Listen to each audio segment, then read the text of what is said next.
Hey guys, it's Carey and Zack here from the Coffee N KOs crew. And Zack, I got a question for you. You ever wake up on a Sunday morning and think, man, I'll cook the family some breakfast this morning? Yeah, time or two. Have you ever noticed how you throw the sausage links up on the griddle to one side, you throw the eggs up on the griddle to the other side, you never cook them touching? No, you don't ever want them to touch. It's weird. Yeah, I agree, man. And it got me to thinking, why do we do that with our underwear? I have no idea. That's a really good question. Yeah, I think it is too. But let me tell you, fellas, Sheath has solved that problem. They have come out with men's underwear with not one, but two pockets to keep your eggs and sausage separated. Thank goodness. This has been a problem for way too long. I can't believe it took, I'm 26 years old, 26 years at least, to come up with something so intelligent. The material is great. Everything about Sheath underwear is amazing. And what's even better, we have a promo code. Promo code Coffee N KOs. If you use the promo code Coffee, the letter N, KOs, at checkout, you get 20% off your entire order. It's a hell of a deal. And let me tell you, the underwear are well worth it. So make sure you go to sheathunderwear.com. Promo code Coffee N KOs. Make sure you separate the sausage and the eggs. And make sure you sheath your dagger. Sheathunderwear.com. Coffee and KOs promo. 20% off. Go get yourself the most comfortable underwear in the world. And don't forget to sheath your dagger.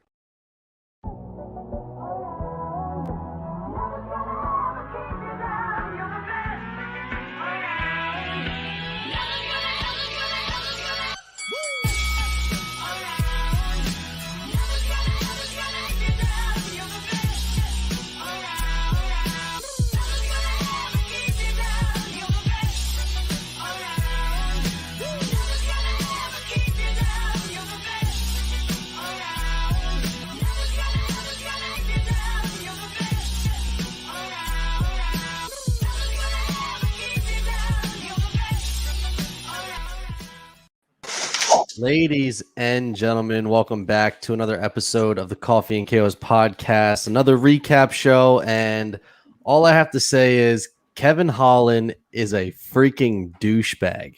I'm just going to start the show off with Kevin Holland is a douche. I mean, whoa! Listen, did he lose you some money tonight? So this is my thing. Derek Brunson was tired after round 2. Like, literally all Kevin Holland had to do was keep some distance, land a couple jabs, get Derek Brunson a little wobbly, and finish the fight. That's all he had to do. I mean, he had Brunson hurt a couple times. That's all Kevin Holland had to do. So every round, Kevin Holland becomes a bigger and bigger dog. And every round, I'm live betting $5-10 on Kevin Holland because you could visibly see Derek Brunson just getting more and more tired. And then what really did it for me was round 5 when he got the takedown of Derek Brunson, which he needed to finish at that point. Mm-hmm. And he is hooting and hollering in excitement because he got a takedown against Derek Brunson when he has already lost 4 rounds. That to me, I know that it's never going to happen, but if I'm Dana White, I'm like, that cannot happen. That is a absolute joke. I mean, Kevin Holland's a guy. I mean, he was light years better than Derek Brunson on the feet. Light years better than Derek Brunson on the feet. And he looked like an absolute bag of shit. And that just absolutely pissed me the hell off. I mean, not even that I lost money. It wasn't even the fact I lost money because it's not like I don't bet like Aaron. I'm not out here throwing hundreds of dollars. I'm throwing $5-10 down. I got stimmy. I'm good. A couple bucks isn't gonna hurt me. But I'm more just pissed at the performance as an MMA fan. And I mean, I'm happy for Derek Brunson. Don't get me wrong. I mean, receding hairline, blonde Derek Brunson is a problem. But Kevin Holland, man, and then they give him the mic after the fight. They interview him, and he's calling out Bilal Muhammad, and he's gonna try to make 170. Man, Kevin Holland, I don't know. I'm all the way out on Kevin Holland. I think, I, as a better of Derek Brunson tonight and picking Derek Brunson all week, loved it. Love this performance on Kevin Holland. Honestly, coming into the week, he weighed in at 183. And so, again, I think that should tell you everything right there. He's still at this, I want to be a welterweight and a middleweight at the same time. And that doesn't work when you're facing a 186-pound, 37-year-old wrestler who, he's been in there with everybody, including beating Lyoto Machida. Hadn't been beaten in a decision in 9 years. He wins ugly, man. This is not the first time Derek Brunson has won a fight where people have said, oh my God, he should have been KO. How do you not stop this takedown? It's easier said than done. Like this isn't the first time he's won this way either. The problem is that Holland put himself in those positions. Like he had the clear reach advantage. He kept his striking isn't even that good. Like his striking is to the point where he's punching himself into the tie clinch and then he can't get away from it. If he just throws a couple jabs and just keeps it at distance, he's got a better advantage. He just looked like dog shit, and yet he's all hooting and hollering, looking like thinking like he won the freaking fight. It just drives me crazy. I just don't think Kevin Holland really had any sense of urgency or really, I don't know. He didn't really show any want to in this fight. I don't get the sense that he really cared to win the fight. It was more just like, hey, I'm the main event on national television. Look at me. I'm talking while I'm getting taken down over and over again. ESPN 2. Yeah, ESPN 2. That's a bigger market than ESPN Plus is, I think this is on regular ESPN too, like straight up ESPN. I mean, wow. Shouldn't have been. Yeah, it shouldn't have been. But I guess they don't have any of the tournament games, so they had to find something for. No. I don't know. Kevin Holland was pretty disappointing tonight, and I know he's just gonna meme and do whatever the hell he does. But at the same time, I don't think you can really take him seriously as a contender. I think he's very entertaining to watch, but I don't see him ever being a championship level contender because he just doesn't seem to take it seriously. Like it's all fun and games for him, and I mean that's fun, that's cool. But then you got these guys that like really seriously care about this stuff. So I mean, I think we saw it. I mean, we saw pretty similar reactions in the Santos fight when he's clearly losing a fight. Towards the end, his interest then becomes losing with style. He doesn't get interested in winning. He just doesn't want to look like he's getting his ass beat by the end, and like he wants to be able to say things, and like he just doesn't want to lose and get embarrassed. But losing for him, and honestly, the way he fought obviously was embarrassing, but. Yeah, I mean, it's similar. You see these kind of mental weaknesses in Holland's game where he is losing. He looks for a way out in a way, which is what he did tonight. And then even that takedown in the fifth round, like that's not what he needed in the fifth round. It allowed Brunson to hang on for 2 minutes on the bottom before I mean, it's like Brunson was literally going to make Herb Dean getting another main event for whatever God knows the reason. Hey, he actually did good today. Let's not pile on he him. did solid. Should we really praise you for just doing what the bare minimum of what you're supposed to do? Look.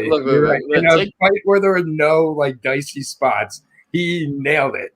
But again, this is the first 5-round fight for Brunson and Holland.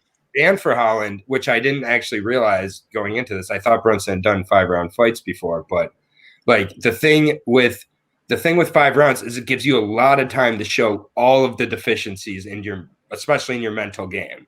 And Holland put them all on display here.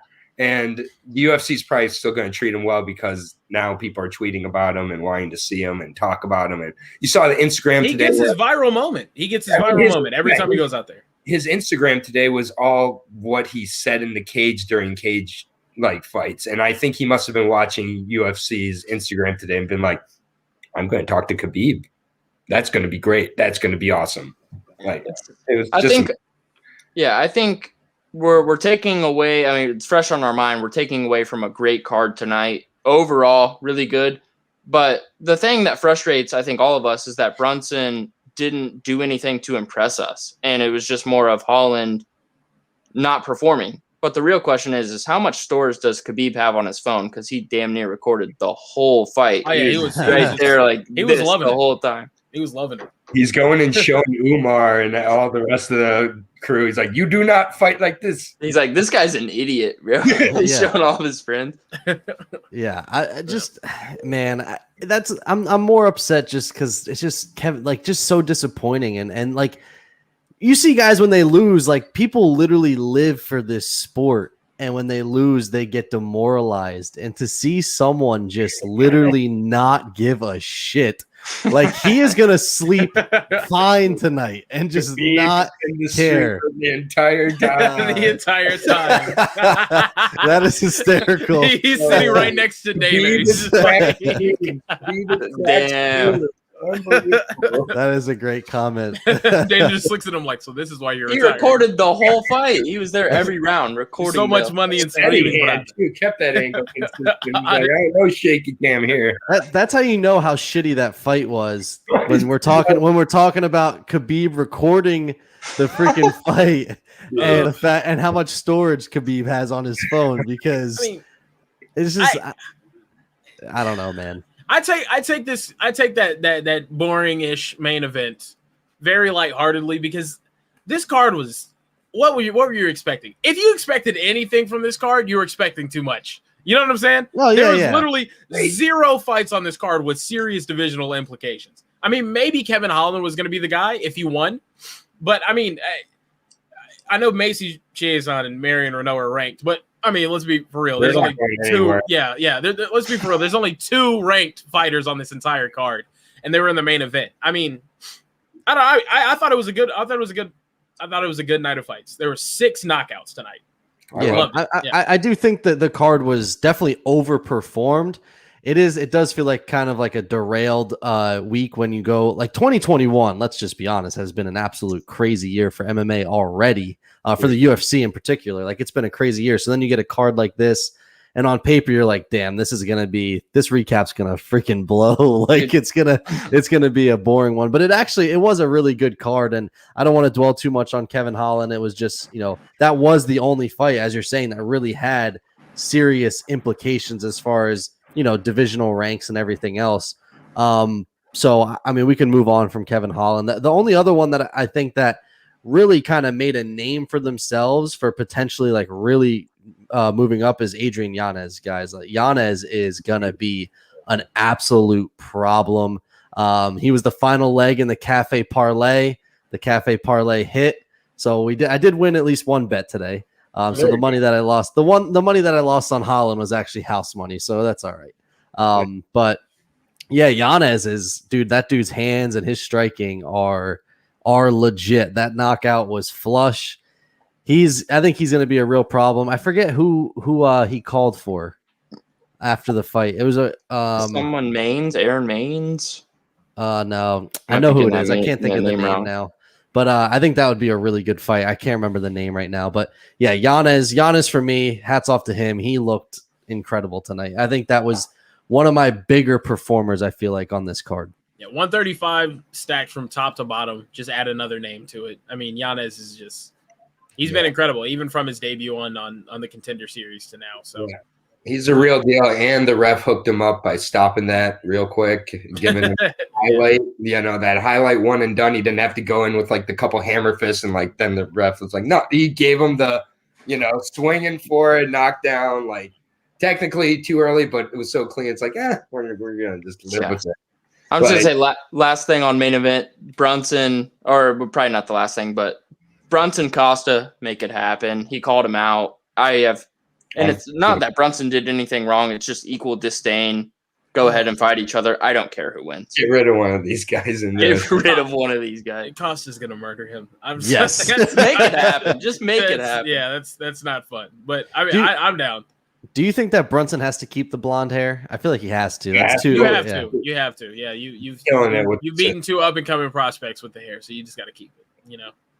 Yeah, I agree. I think that the blonde hair is whatever hair he has left. I think it needs to stay. How much less yellow it is each fight? It's still got to be. Yeah, he's got to continue dyeing it, because the black, you started seeing the chinks in the armor there. Damn near orange out there. The thing is, though, if he keeps dyeing it, he's going to lose more hair, and he cannot afford that to happen. Yeah, I just think he's holding on with everything right now. I hear you. Listen. I'm in the same boat, so I totally understand. Congrats, Just Derek let it Brunson, that's all go. I get. Let it go. I don't know. It couldn't be me. I gotta let it go. But I don't think I'm you have still anything young. to I worry still about. gotta. Listen, I'm not old. I just got terrible genes. I feel you. I got Um, friends my age that just keeps pushing on back. So, So we can actually We talk aren't about them. the Renault and Chayson fight because, well, actually no, I don't want to get to that one. I want to go to Buys. I want to go to Buys versus Conejo because that fight. So Steve was messaging us and he's pissed because Buys loses and Conejo just did the same move over and over.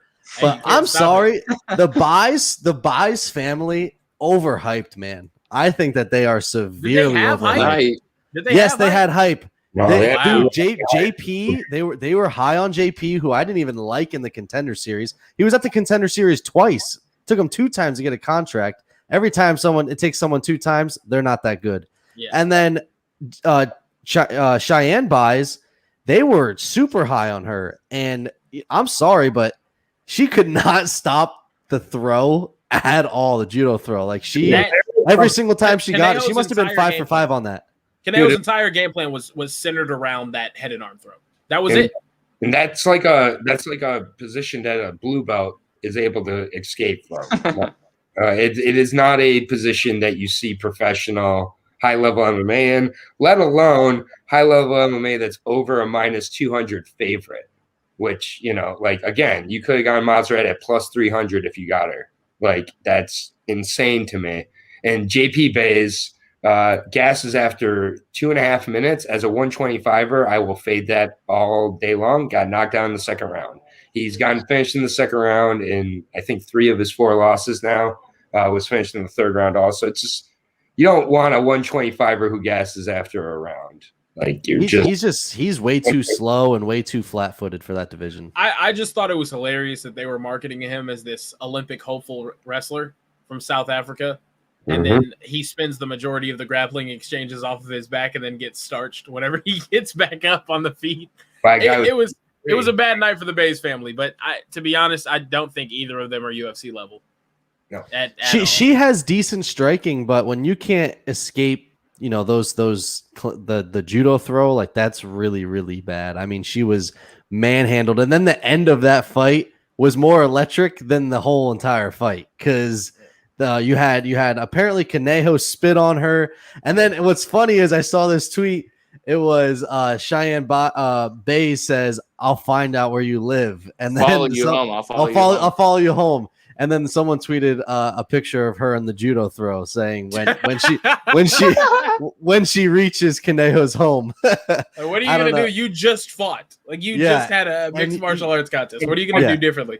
And you're just gonna be on the front yard, like still in that same headlock position. Like, yeah, it was really, really bad. Like she got destroyed. And hats off to Conejo. Listen, she took the fight on like a week notice, and I mean, so I'm like, Steve was mad because that was the only thing she did, but you take the fight on a week's notice and you had a clear advantage. If it's not broke, don't fix it. No. And she absolutely destroyed Cheyenne Bays and the Bays family. Tough night. I was saying this to Carey, like I feel like it would really suck to be a couple on a card because he loses. That's like demoralizing for when you got to go out there, and then she loses, and now you guys are just like kind of the laughing stock because your family just got their asses kicked on live television. It's one thing if you're on the same team, like we see that all the time. But if you're in the same like household, that's tough. That's different. You both got to go home with a loss. Yeah, embarrassing ones too. Yeah, I agree. So they were both really bad. Bruno Silva took it to JP. JP might get one more, but I'm out on him. I never thought he was good. Cheyenne, I think the UFC is still high on her. I think she'll get a couple, especially with how watered down the women's divisions are. But she's got some work to do as well. Once again, have you guys noticed that since Demetrius Johnson has left, it's almost like 125 pounders have just gotten shot with injections of power. Like none of them were able to stop fights before. Now the DJ's gone, everyone's stopping. Like 125ers are hitting now. It's insane. I would love for him to come back, man. I wish he would come back. before he retires. It's insane to me that he's one of the top 10 pound for pound fighters in the entire world, and nobody gives a shit about him. Really, like that. Yeah. No one's begging for him to come back and fight elite competition. I'll watch him at any. I think he fights at like 8:30 a.m. on April 7th. Yeah, I'm tapped in. I'll watch him. But casual. I mean, the casuals, like, I mean, even some of the hardcore fans are not really just dying to see him back in the UFC against elite competition. You know, it's tough. But I'll never forget where I was for his last fight. I was in the Krabby Shack or something like that in Atlantic City, watching that fight because my friends had money on it. I remember that distinctly. So, yeah. But then we could talk about our guy, Grant Dawson. What a performance, man! Listen. All right, I'm not gonna say what a performance. He actually struggled. So apparently he would have won the fight if it went to the judges' scorecards. He was winning on. You saw that? He was winning on 2 of the 3 judges' scorecards. So he would have won the fight had it gone to decision, but he needed the finish. It was way too close to not get a finish. Gets it in the last couple seconds. I think that he would agree with us, and he said it in the post-fight press conference that he has some work that he needs to do. The striking, he really had – it was one punch. He just kept throwing the right hand, a looping right hand. Then I just – even the takedowns, he just does not seem very strong for 55. I think that's one thing he needs. He had a really hard time taking Santos down.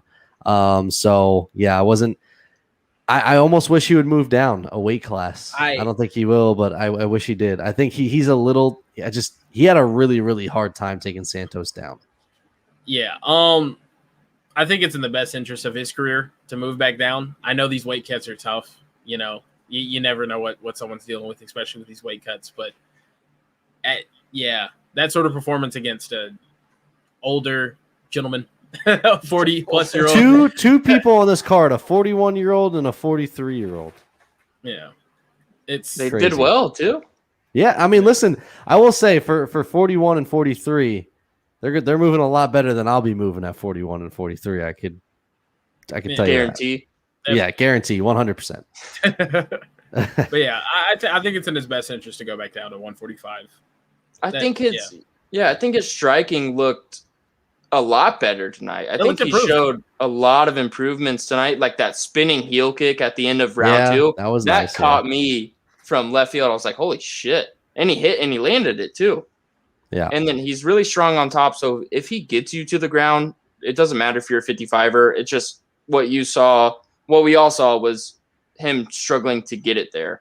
And it was tough against Leonardo Santos, a 41-year-old. You could see it being hard against a lot of the guys in 55 because that is definitely a shark tank. You hear that all the time, but that is such a stacked division. Look, Dawson's 5-0 in the UFC. This is the first 55 fight he's had, but 5-0 in the UFC is no easy feat. If he wants Clay Guida, I like that fight. I'd also like to see him against I love that fight. A contender because I could see Dawson being the kind of guy that just you can't put away. You just can't. He will be there for the entirety of the fight, just like we saw tonight. Last second, it's hard for me to even take it in right now, like grasp the craziness of it because I was just ecstatic. So I hope he gets the 50K. Has to. Has to. I mean, he did. He would have my vote. He would have my vote. Okay, he did get it. Good. Hell yeah. So next time he's on the show, we can talk about it. What's he going to spend it on? Yeah, he that was crazy. That finish was insane. I told my friends it was almost like a stop motion of like someone's mouthpiece falling out of their mouth after every hammer fist. It was just like boom, hit. Well, he was like out, boom, like hit, he was out like boom. He was out like three punches before it was actually stopped. I feel like it was bad. It was violent. Yeah. And I loved it. Looked like a Pez dispenser every time he was hit. And you see the coming out. The Krause thing. I mean, I was surprised UFC made a post of it, but because Krause does that a lot, he said, "Listen, motherfucker, like you got to finish this guy, even though he might have been up 2-1. He won that last round. He won, I think, the second round too. I'm a big proponent of how did the fight end. That's how I like to score things, but." I mean, they gave Krause some love too, so it was a good night. 50K, Kraus get some love. Hell yeah. It was a good night for Glory because Glory's struggling a little bit. I think they needed that win. So, and now they're on a break. Coffee N KOs curse, you know? Yes, You know, it did. I It's not. was Yes. about to say. Well, Carey and I gracious. were like, man, we got to stop having these guys on our show because it's not doing so well. So we stopped the curse. So there is no curse. Curse is dead. Yeah. So yeah, we got to have Grant back on. Super excited for him. So yeah, great fight. But then we can also talk about we don't have to spend too much time on this one because this one was just all right. Tai Tuivasa gets a nasty knockout, but Hunsucker, man, he lost to Jared Vandera on the Contender Series. Jared Vandera is bad. So yeah, I was not expecting that fight to go any other way. That was pretty embarrassing. I'm not gonna Quick. lie. That was a one and done. One and done for Hunsucker. I literally was licking my fingers from the delicious cheese and beef nachos that I had, and looked down at my phone screen while I was taking a shit simultaneously, while eating the nachos. And then just saw his unconscious body flopping to the ground like a dead seal after a orca attack. Real quick. Yeah, it was unfortunate. Yeah. I mean, end of the day, the best part was we got to see Bam Bam do a shoey. That's always, yeah. And also, cool story, bro says Harry Hunsucker. What an unfortunate name. I totally agree. That was unfortunate. Yeah. That's a really bad name. Yeah, get Bam Bam right back in there.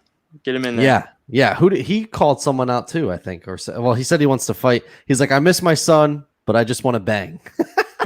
So he's ready to fight. Listen, Tai Tuivasa, win, lose, draw. I love Tai Tuivasa. He's like one of those guys he's a fan favorite just because of who he is and how he acts, and the shoeies are great. So yeah, I'm all in on Tai Tuivasa. What other fights am I missing, guys? I mean, obviously we lost Riddell Gillespie, which sucked because I was looking forward to that one.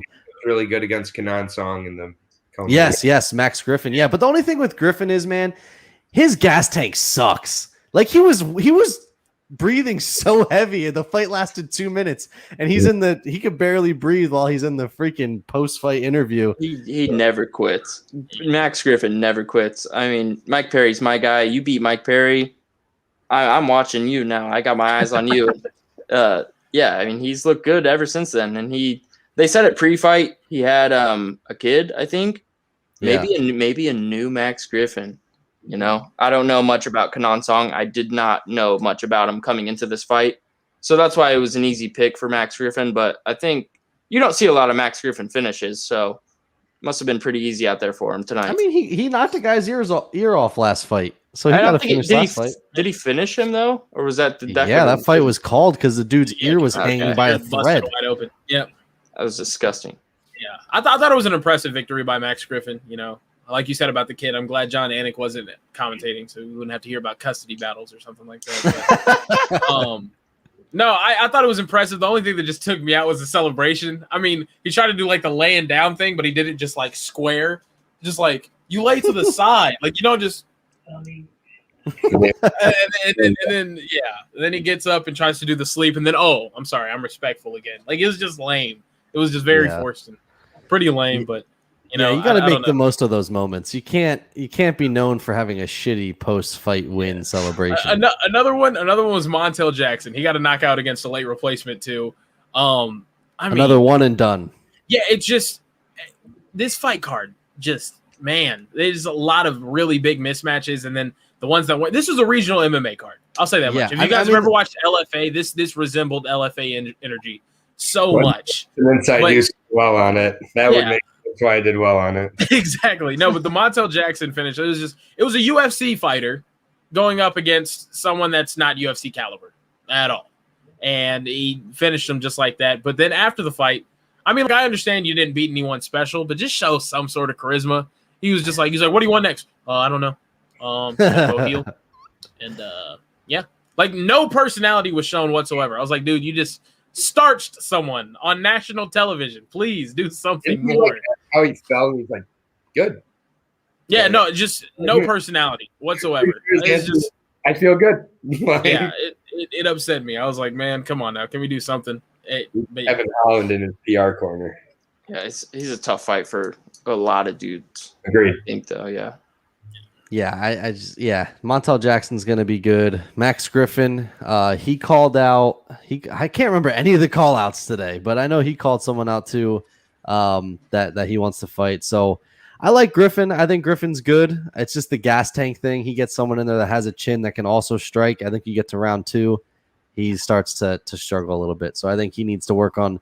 At this point, he's not working on his cardio. He's been in the UFC for quite a while. There's no fixing it. You are who you are. Yeah, he is who he is, and that's about it for that. Montel Jackson prospect, I think he's going to be good. Jesse Strader, he'll be cut. Hunsucker will be cut. Strader looks like he's from Lancaster, Pennsylvania. That's all I have to say. Like, he looks like he's from Lancaster. He's got like the Amish looking type hair. Tattoos are weird. Like, he doesn't look like he belongs in the UFC. He got destroyed. And we basically covered the card. It was only a 10-fight card. It was 6 knockouts, but let's be honest, like the knockouts that happened, like Kieran said, it was literally just because it's a UFC caliber fighter against someone who doesn't belong there. I think, this is the thing. There's a 10-fight card. 9 of the fights on the card featured at least one fighter that is borderline UFC caliber. That's what the card was tonight. Harry Tinson says, "Looks like I've never seen a vagina." Joke's on you, buddy. I have 2 kids, so I haven't. Well, maybe I didn't see it, but I at least felt it. I at least felt it. The funny thing is, fucking Paul Felder said it was when he was post-fighting Montserrat. He was like, "Congrats on your UFC debut," and this was her second fight, I think. So that summed it up. It's like a lot of UFC debuts tonight.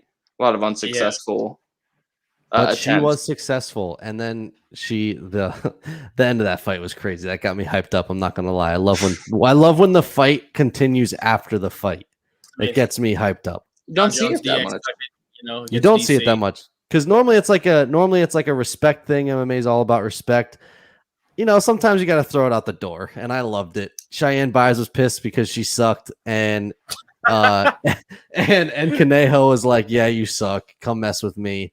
It was hilarious. He says, "If you talk shit on a fighter, I'm gonna give you shit." Who's the fighter that he likes? Yeah, what fighter do you like? He must be a shit. Is this like Holland? I like Holland. Pretty sure disappointed me. Harry, I'm sorry you lost to Tuivasa tonight. Thank you. Yeah, his name is Harry Tinson, so maybe that's Harry Hunsucker's in our show right now. Or it could be he must like the show because he's still here. So he's been trolling the whole time. So listen, we appreciate the love and we appreciate you giving us some views. It's great. Also, if you're a Kevin Holland fan, I'm sorry. How do you not talk shit about him? He literally fought like complete hot garbage. It was terrible. Yeah, there's no argument to it. Yeah. This is gonna be a quick recap show, I think. 100% because I'm ready for awards already. Let's go and get to these. I was about to say, can we get to the superlatives? Yeah, let's go. This card doesn't deserve any more attention. Let's just quickly forget about it. Oh, also really quick, Brian Ortega, Volkanovski, axe for next weekend. Yeah, make this night even better. Great. Yeah, which was heartbreaking. So that's my decaf performance of the night. Now here we go. Run it.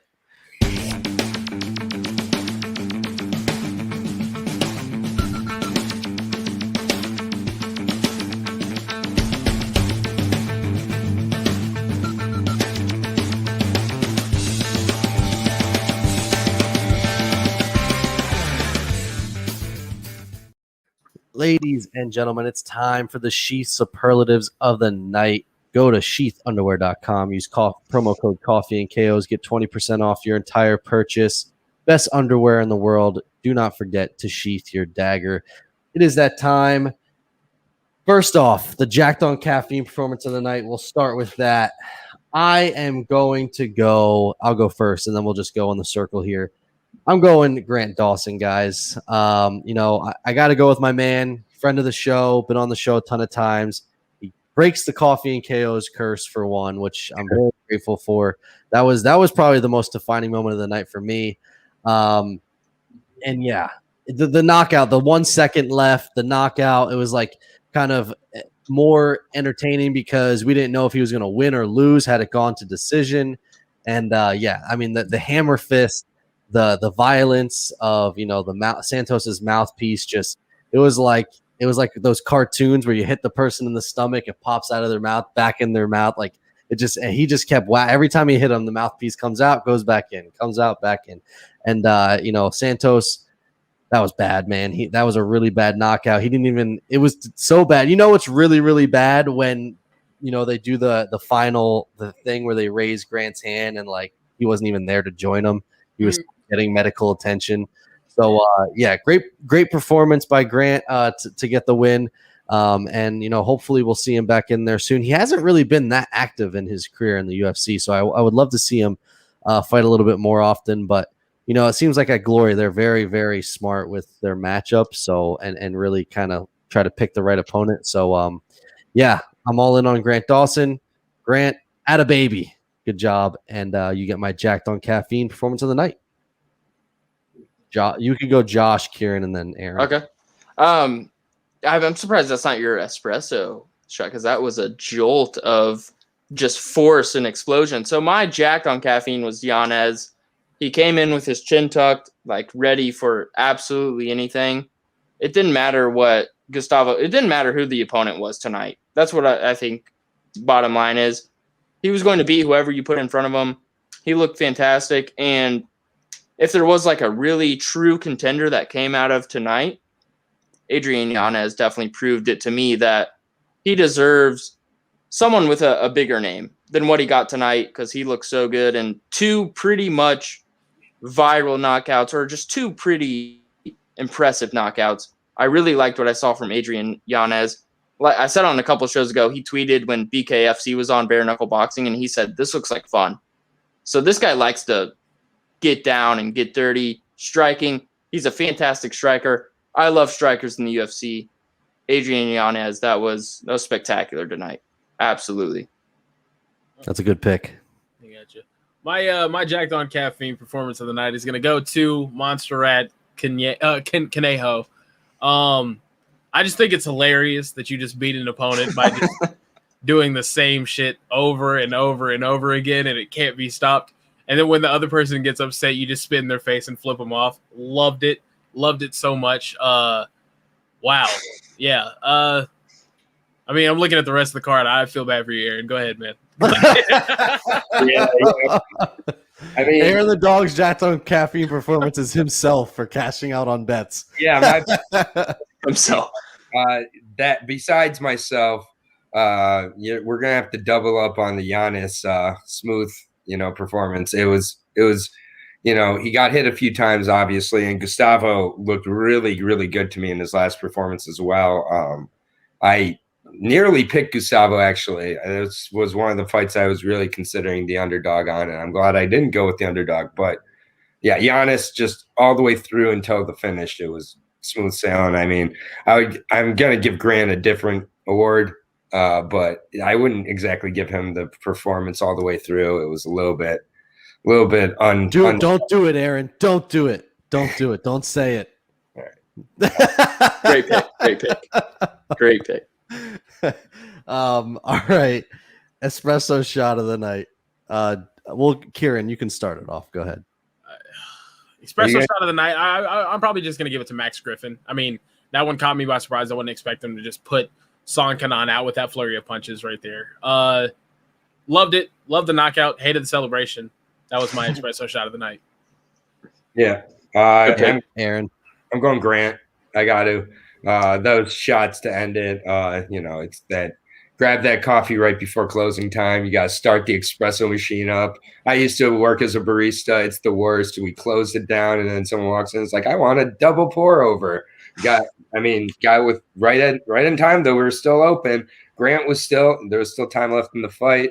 Grant got a finish that, because of that finish, he's probably going to get a harder opponent now than if he would have just gotten 29-28 eked out decision. Now he's probably going to get like a way higher profile 55er, unless they give him Clay Guida because they want to do him a favor.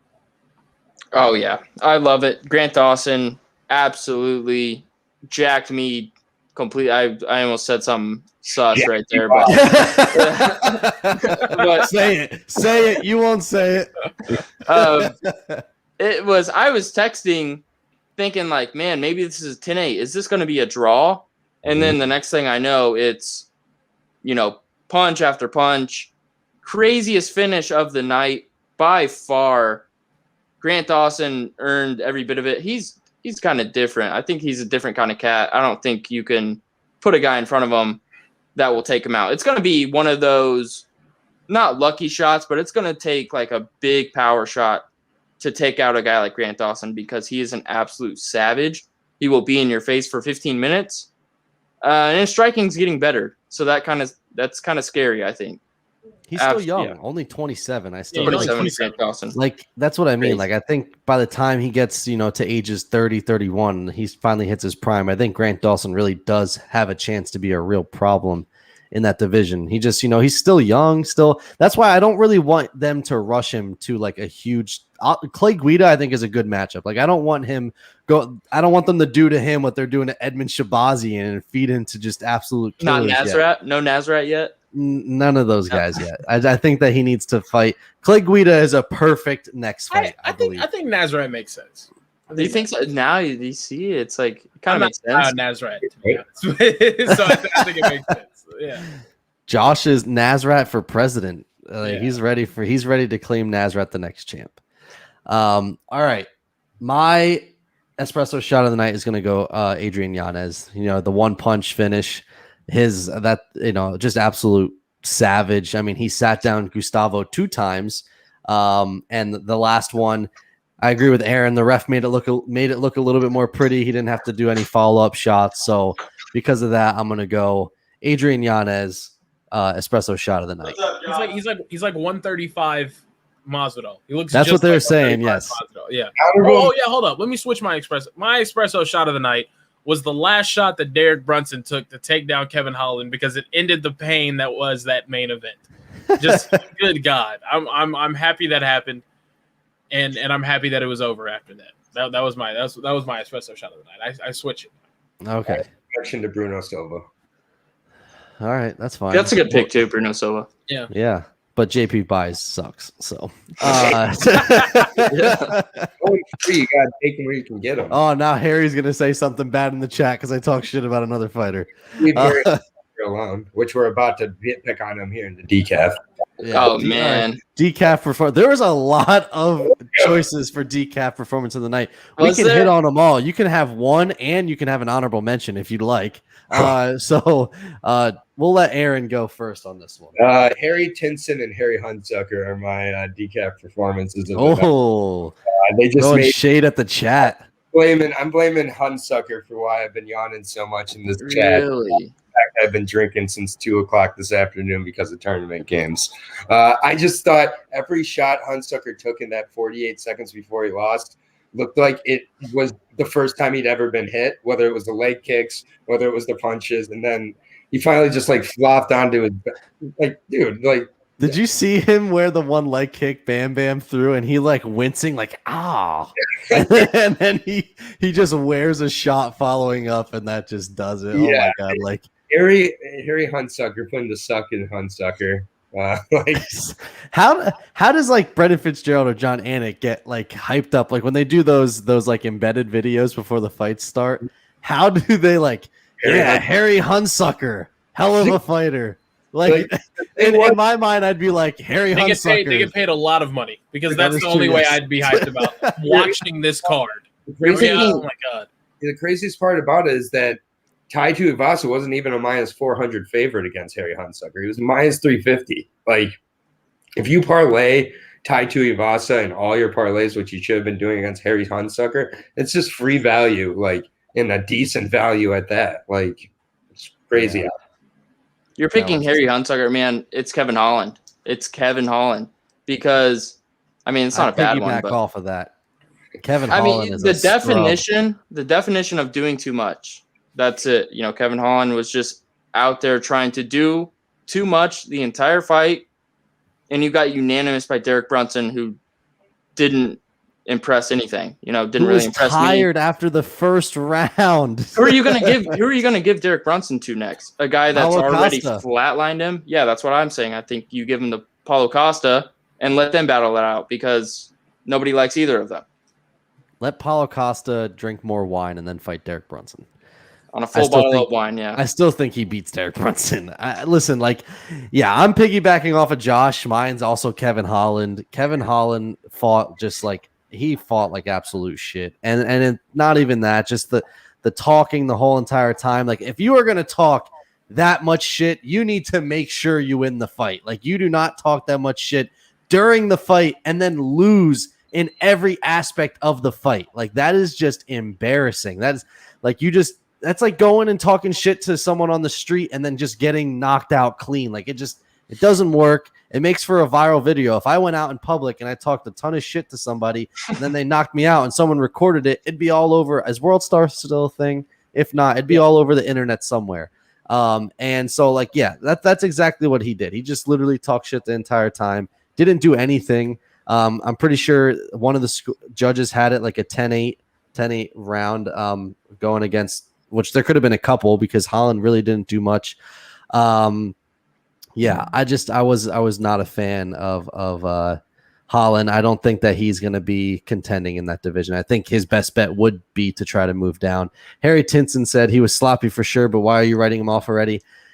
Dude, give him hazmat. We said give him Costa or give him hazmat or something. Like, yeah, not writing him off. The thing is with Holland too, like, who is he beat? He beat Jacare on a fluke. The fluke knockout. That doesn't happen again. And you fight him the right way, it doesn't happen again. Kevin Holland, overhyped. He's more about flash and glamour. He's got the whole time they're promoting that fight. It's him buying jewelry and how many sneakers he owns since being in the UFC. It had nothing to do with his fight ability. What the hell? It's him the best of his talking from each of his fights. Yeah. Out on Kevin Holland. Kevin Holland decaf performance of the night. Kieran, you are last to go. Yeah, so I have two. First one is going to be the Bays family.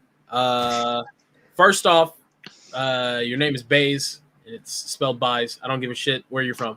That just doesn't make sense. I just say Buys. Yeah. So first off, JP, you're slow as molasses. You looked awful, to be honest with you. You got hyped up as a wrestler and then proceeded to get dominated in all of the grappling exchanges and then finished. Cheyenne Buys, you couldn't get out of the same position over for 3 rounds. I think that's tougher for her corner than it is for even her. Because who do you have in your corner that has no experience in that position or has no way to tell you like okay, these are the steps you take to get out of that position? Well, that's a simple coaching moment. Like easy. If someone's doing the same exact thing over and over and over again, if you have a good coach, they're going to tell you how to defend it or how to counter it. The problem was her husband was in her corner. Yeah, and he probably just wasn't thinking straight. He was seeing stars because he was still concussed from the fight before. And then next, even though I heard the fight was entertaining, I didn't watch it. That was the one fight on the card that I made sure not to watch was Marion Renault versus Macy Chiasson. Marion Renault, ranked inside the top 10 at 43 years old, hasn't won a fight since 2018. It has been over 3 years. Yet she was still ranked a top 10 fighter. I am hereby calling for the UFC to cut everybody outside of the top 4 in the UFC bantamweight division, UFC women's bantamweight division, and I'm calling for them to cut everybody outside of the top 4, outside of the top 5 in the women's flyweight division. I'm not gonna lie. Actually, no, flyweight, cut everyone outside of the top 2, outside of Andrade and Shevchenko, cut everyone else.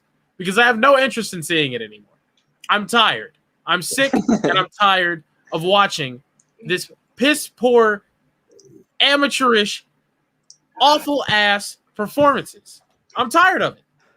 I'm tired of people being ranked in the top 3 after not having in the top 10 after not having a win in 3 years. Come on, man. I wish I could do that. He's a 43-year-old school teacher.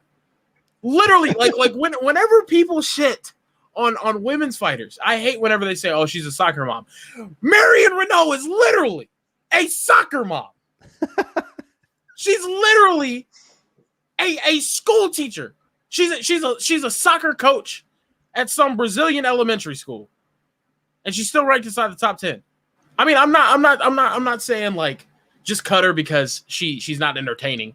I'm saying, can we get some people in here that are serious about this, man. That Right. can we get some more women in here that like just give me an influx of young talent that can develop. You know, I don't know. It's getting old. It's getting annoying. I'm tired of watching the same 5 girls fight each other over and over again for the belt, and only hitting head and arm throws and looking like absolute dog piss. Like for the belt, it's just a constant rewind over and over and over and over again of who's going to fight each other. I mean, just lock Amanda and Valentina up in the cage. Harry, go to make sleep. them fight 3 times a week. Harry, go to sleep. Just go take a nap. Yeah. Same. Hunsucker he's still dazed. Just go to Donate us all like 5 or something. I embrace the trolls, so I will not block him. I want him to come to every single show because I love it. I love it. It gets us extra for next week. It gets us more views, more viewers per episode. It works great for us. I love it. Bring it, And Harry. Harry, I love the word bloke. Hater. Yes, I love it. Bring it every week. I bring this energy, bring this hating energy. We are going to talk shit about fighters every single week just for you. That's what we're going to rename the decaf performance the Harry Tinson decaf performance of the night. Oh my God, yes, let's do it. Because he Feel good about that. He's British, so Yeah. British. But no, I totally agree, man. I feel like, you know, it's not that we dislike the women's fighters. We love the women's not fighters. at all. Don't get me twisted. I love the women's fighters. It's just at the lower level. It's getting repetitive, and it seems like some of these people just don't too much. And it sucks because you have someone like Cheyenne Buys who looked good on the Contender Series, and then they just lay an egg. And it's like she's someone who has she's young. We think that she's got this potential, and then she can't stop a judo throw for 3 rounds. Exactly. No, damn it. I think a person like that can grow. You know, yes. At least she's young. Comes to people like Mary and Renault, it's like you're. She's almost as old as my mom, and you're still getting ranked opponents. Like it's annoying. Yeah, that's just what it is. I totally agree, dude. I'm all in on that. I just don't know. It's so new for women yet. The sport itself is new, and then you add women. It's so new. Is it even 10 years old yet? Has it even hit 10 years old? No. For women in the UFC, it's been 8. This will be 8 years. So you haven't even had the opportunity for these young girls to grow up into it, knowing that this is a possible career path. I think once you see that more, we're gonna get some more exciting action. But right now, it's just I don't like the monopolies that are forming. Outside of women's strawweight, it's just no one's beating Valentina at 125. No one's beating Amanda at 135. So I feel like I'm the type of person, whenever I'm looking at a division and I'm looking at a fight card or I'm looking at all these different fighters fighting, I'm like, do you have the capability of competing for a title? Do you have a capability of beating people in the top 5 of that division? And if not, I'm not too interested in watching. You know, if I feel like you can develop into that, great. But if not, I'm not too interested in watching. And some of these people, I'm just like, you're never going to get on that level. So what are you still fighting for? Yeah. I mean, a paycheck's fine, but at the same time, this is the elite of the elite, right? This is the UFC. This is the worldwide leader in combat sports now that they call it, which is hilarious because it just shits on boxing and I love it. But I want to see the elite of the elite. You know? Yeah. I want to see Clarissa Shields go to the UFC. I think it'll happen after she goes to PFL. But we'll see. She's also training at a place that turned one of the most prolific women's boxers of all times into one of the most predictable women's MMA strikers of all time in Holly Holm. Jackson? Yeah. Mike Winklejohn is. Have you seen any development in Holly Holm's game outside of her grappling? We'll see what he does with Bones. Wrestling have gotten pretty good. No, yeah. I said outside of her grappling. Wrestling. MMA fighter, I'd say. Yeah. Yeah, no, she's definitely gotten better in that department, but I mean, it's tough. Yeah, I mean, I'm all in. I hope we got girls we got Miranda Maverick next week. That's our girl. So I mean, it'll come. I mean, listen, Miranda Maverick, she's all right. So let's just say that women's fighting has been around for 10 years. It's close enough. She's only 25, so I mean. Yeah, we're just now seeing this wave of women. So I think in the next 10 years, we'll have a solid top 10 probably in most divisions, which I think that's all we want. A solid top 10 where we're not seeing Like they could honestly just run Amanda Nunes versus Valentina Shevchenko over and over and over and over again, and that's probably the most talented fight outside of Rose and Wei Li and those fights. So yeah. Well, I mean, if you look at the women's bantamweight divisions, you got Amanda. Number 1 is Germaine. Second is Holly Holm. Then you have a drop off. You got Aspen Ladd and Irene Aldana. Then you have a huge drop off, and then it's Yana Kunitskaya and the rest of the division. Mhm.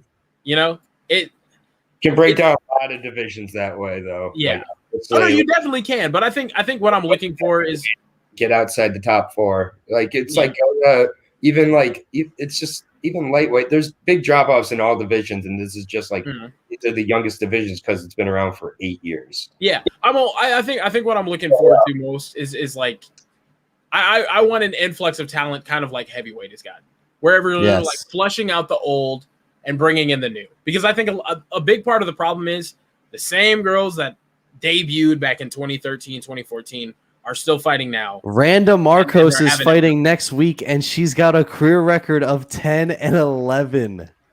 She's got a career losing record like that. That's tough. Yeah, that's really bad. 10-11. That's insane. I only hope though, because it's entertaining. At the high level, it's entertaining. I love watching Amanda just destroy people. I love watching Shevchenko put on clinical masterpieces. The strawweight title fight. Name the last women's strawweight title fight that was boring. Yeah, there is none. They're bangers. Not that I can remember. Every single one is a banger. Like the last time it was boring or not entertaining was probably when Carla Esparza won the show. You know, Joanna came in, exciting all the way through. Rose, exciting all the way through. Yeah, I don't know. I agree. I totally agree. Anything else to add, guys, before we shut her down? Good God, no. I'm ready for next week, man. Let's just give me the next week. Yeah. Monday is going to be a big show. So every Monday, we are previewing every UFC event. So Monday preview show, me, Kieran, Steve. We'll be here every Monday. This Monday we'll have Josh and our friend Bunny on for the big 261. So it's going to be 260. Sorry, it's going to be a really, really big preview show. Every Saturday after every event, just like right now, we're live on our YouTube channel. So make sure you go check us out there. Every Saturday after the events, recap shows. Every Wednesday, interviews drop. This Wednesday, Tyson Chartier, we had him on. That'll be dropping on Wednesday. Make sure you check that out. And then also follow us on Instagram, YouTube. We have videos randomly come out throughout the week. So just hit that subscribe button. Give us 5-star rating on Apple Podcast. Show us love on our Instagram platform at Coffee N KOs 1.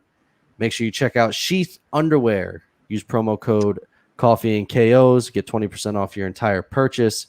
Best underwear in the world. Don't forget the sheath or dagger. And we will see you all next time.